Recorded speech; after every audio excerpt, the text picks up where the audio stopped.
You are listening to the audio production of The King's Daughter, Book 3 of the Esther Reed series by Isabella Pansy Alden, published by Audiobooks and read by Trisha Rose. Chapter 1. What I do, thou knowest not now, but thou shalt know hereafter. She was dressed in a plain, neat, buff linen traveling suit, and looked fresh and comfortable despite the heat and dust of the August day. She stood in the doorway of a village railway depot, tapping the toe of one neatly booted foot on the sill of the door, in a manner that might have betokened impatience or restlessness. Turning occasionally, she let her bright eyes rove over the ill-built, ill-kept, never-cleaned room, where luckless travelers were doomed to pass their waiting time, and her rosy lip curled in a scornful or disgusted way. Up the long, dusty hill leading to the depot buildings straggled a middle-aged man, with his hands in his pockets and his straw hat on the back of his head. He quickened his pace a very little when he saw the fair picture framed in the doorway, and presently mounted the steps and stood before her, speaking in a tone that was half greeting and half surprise. "Well, and so you are really here?" The young lady thus addressed jumped down from the doorstep, and standing beside the man, reached up and touched two rosy lips to his hard brown cheek, ere she answered, "Didn't you expect me, father?" And now it was your turn to be surprised. You would never have guessed the relationship. This little lady was so dainty and neat and graceful, and the man was so rough and coarse and ungainly. He answered his daughter's question with a half-laugh, half-grumble.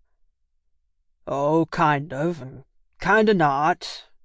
Your fine folks out there have so bamboozled you up that I wasn't sure you would any of you remember that you had a father. Well, where's your luggage?" "Here are my checks. There were 2 trunks. And there's a little box besides that's for you. Uncle Edward sent you some of Grandma's choice books." "Thank you for nothing," the man said gruffly.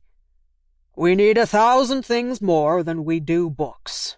Old rubbish, not worth paying to have 'em carried home. I've a good mind to leave 'em here to be used for firewood." The girl's bright eyes flashed, but she spoke in a cool, quiet tone. "If you can't afford to have them carried down, father, get a rope for me and bore a hole in the box, and I'll drag them home. I can as well as not." Her father gave her a curious, puzzled look, but seemed to make nothing of her grave face. "Oh, I'll have 'em taken down," he said at last. "But I don't set any great store by 'em myself. Your Uncle Edward hired all the reading taste there ever was in our family. Here, you, Bill Grimes," he added, raising his voice and beckoning to a man in the distance with a cart. "Just give me a lift here, won't you? My team is away today."